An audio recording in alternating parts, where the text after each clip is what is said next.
सबको जय यीशु की। प्रभु यीशु क्रिस्त में प्यारे भाइयों बहनों, नवजीवन का संदेश इस शीर्षक के अंतर्गत प्रतिदिन का ईश्वर का जीवंत वचनों को सुनने के लिए, समझने के लिए, उस संदेश को ग्रहण करने के लिए और उस संदेश के अनुसार जीवन बिताने की कृपा, शक्ति, सामर्थ्य, अनुग्रह मांगते हुए एक सुंदर आदर्श क्रिस्तीय जीवन बिताने के लिए मैं आप सभी लोगों का हार्दिक स्वागत करता हूं। आज दिसंबर की 12 तारीख है, बृहस्पतिवार का दिन है।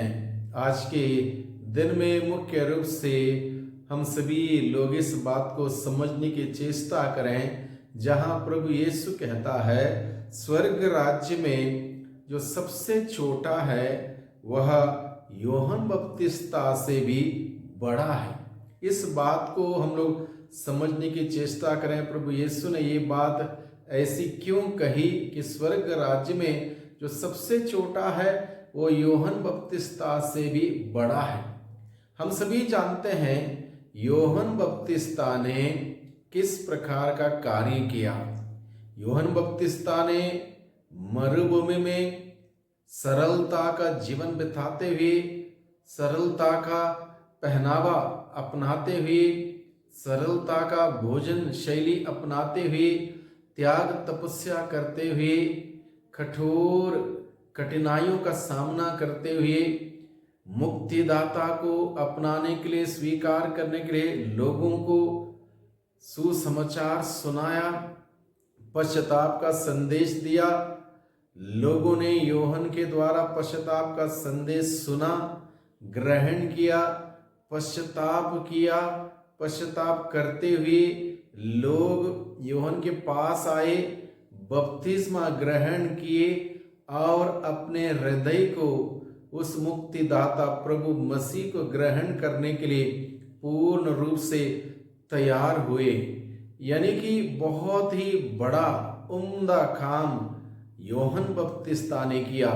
इस बात से प्रभु नकारते नहीं हैं कि यूहन्ना बपतिस्ता की भूमिका महत्वपूर्ण नहीं है। प्रभु यह नहीं कहता। प्रभु ने बल्कि इस बात को इस प्रकार से उजागर किया, यूहन्ना बपतिस्ता की भूमिका बहुत बड़ी थी। यूहन्ना बपतिस्ता की भूमिका बहुत बड़ी थी और बहुत बड़ी जिम्मेदारी निभाते हुए यूहन्ना बपतिस्ता ने लोगों को मुक्तिदाता प्रभु मसीह को स्वीकार करने के लिए तैयार किया, उनके दिलों को तैयार किया, उनके मनों को तैयार किया। इसलिए अपने आप में यूहन्ना बपतिस्ता का कार्य बहुत ही सराहनीय रहा, बहुत ही बड़ा कार्य रहा और इस बात को प्रभु स्वीकार करते हैं और तुलना क्या करते हैं। स्वर्ग यहाँ पर लिखा है, मैं तुम लोगों से यह कहता हूं, मनुष्यों में यूहन्ना बपतिस्ता से बड़ा कोई पैदा नहीं हुआ। यानी कि सबसे बड़ा यूहन्ना बपतिस्ता है मनुष्य में से, क्योंकि उसने प्रभु यीशु को, मुक्तिदाता को ग्रहण करने के लिए लोगों को तैयार किया। इसलिए उसकी उस महानता का बखान किया गया है। फिर भी प्रभु कहता है, फिर भी स्वर्ग राज्य में जो सबसे छोटा है वह यूहन्ना से बड़ा है। इसका तात्पर्य स्वर्ग राज्य में जो सबसे छोटा है वो यूहन्ना से बड़ा कैसे हो सकता है। इस बात को हम समझें।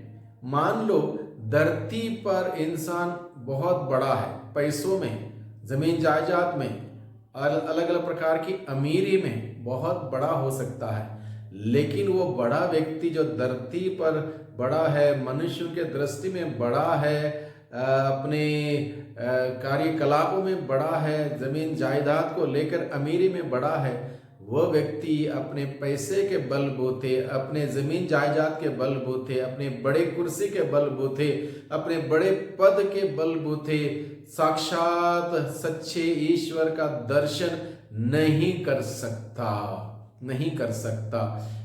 इसलिए प्रभु यीशु क्या कहता, स्वर्ग राज्य में सबसे छोटा ही क्यों ना हो, वह व्यक्ति स्वर्ग राज्य में साक्षात सच्चे ईश्वर का दर्शन हमेशा कर सकता है, उस ईश्वर के सानिध्य में रह सकता है, उस ईश्वर में सानिध्य में जी सकता है।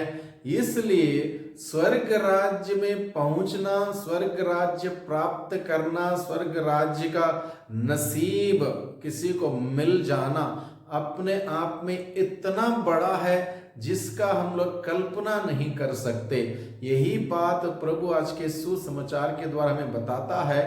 स्वर्ग राज्य में भले ही सबसे छोटा व्यक्ति क्यों ना हो, वो योहन से भी बड़ा है। यानी कि योहन की बढ़ाई ऑलरेडी बखान की गई है। योहन कितना बड़ा व्यक्ति, उससे भी बड़ा होगा स्वर्ग राज्य का सबसे छोटा व्यक्ति, क्योंकि उसको वहां पर वो सौभाग्य है जो धरती के किसी बड़े व्यक्ति को नहीं मिल सकता। कौन सा सौभाग्य?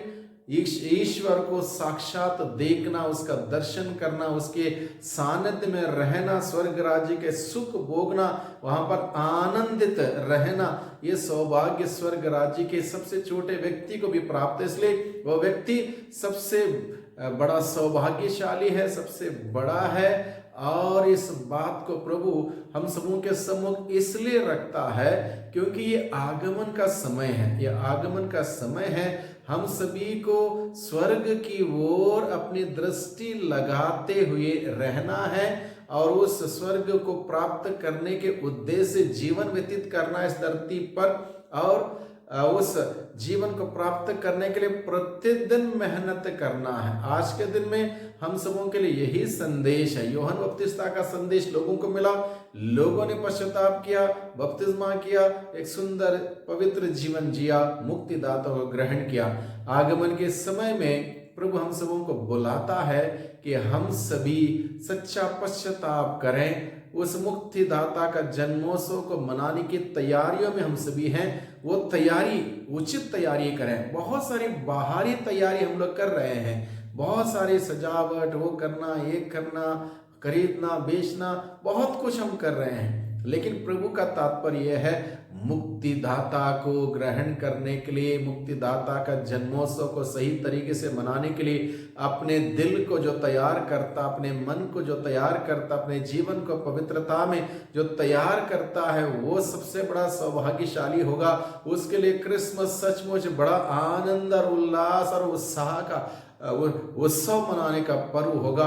ऐसा पर्व मनाना हो तो हम सबों को तैयारी करनी है, भलीभांति तैयारी करनी है। इसलिए प्रभु आज के दिन में हम सबों को आज के सुसमाचार के द्वारा हमें बुलाता है। आज के पहले पाठ में हम सुनते हैं जो ईसायास के ग्रंथ से लिया गया है, अध्याय 41 पद संख्या 13 से 20 का प्रसंग है। यहाँ पर लिखा है, मैं तुम्हारा प्रभु ईश्वर हूँ, मैं तुम्हारा दाहिना हाथ पकड़कर तुमसे कहता हूं, मत डरो, देखो मैं तुम्हारी सहायता करूंगा। ईश्वर कहता, मैं तुम्हारी सहायता करूंगा। वो ईश्वर हमारी सहायता करने को तैयार है, तत्पर है। वो सहायता करता आया है और सहायता करेगा। और ईश्वर ने अपने हाथ बढ़ाया है उसके पास जाने के लिए, उसके नजदीक सानिध्य में जाने के लिए, उसका अनुभव करने के लिए प्रभु अपना हाथ बढ़ाता है, दाहिना हाथ बढ़ाता और कहता है, डरो मत, देखो मैं तुम्हारी सहायता करूंगा, करता रहूंगा। इसलिए प्रभु की वाणी हम सुने, प्रभु का वचन सुने, अपना दिल तैयार करें, मन तैयार करें, जीवन तैयार करें। जो भी बुराई है, पाप है, उसके लिए पश्चाताप करें। सच्चा पश्चाताप के साथ प्रभु के पास लौट के जाएं। प्रभु हम सबों को आनंद और खुशियों से भरने वाला है। इसलिए प्रभु के वचन को सुनते हुए उसके अनुसार मेहनत करें, कार्य करें, ताकि प्रभु का आनंद भरपूर मात्रा में हम सबों को मिले। आगमन के इस काल में हम सभी अपनी आध्यात्मिक तैयारी करें, भरपूर मात्रा में आध्यात्मिक तैयारी करें। जैसे यूहन्ना बपतिस्ता का प्रवचन को सुनकर लोगों ने आध्यात्मिक तैयारी की, आज के दिन में प्रभु हम सबों को यही बताता है कि हम प्रभु के वचन को सुनकर आध्यात्मिक तैयारी करें और सुंदर तरीके से मुक्तिदाता का जन्मोत्सव मनाने के लिए अपने आप को ट्यून्ड रखें और प्रभु के साथ जुड़े रखें। वही प्रभु हम सबों को आशीष और बरकतों से भर दें। सबको धन्यवाद, सबको जय यीशु की।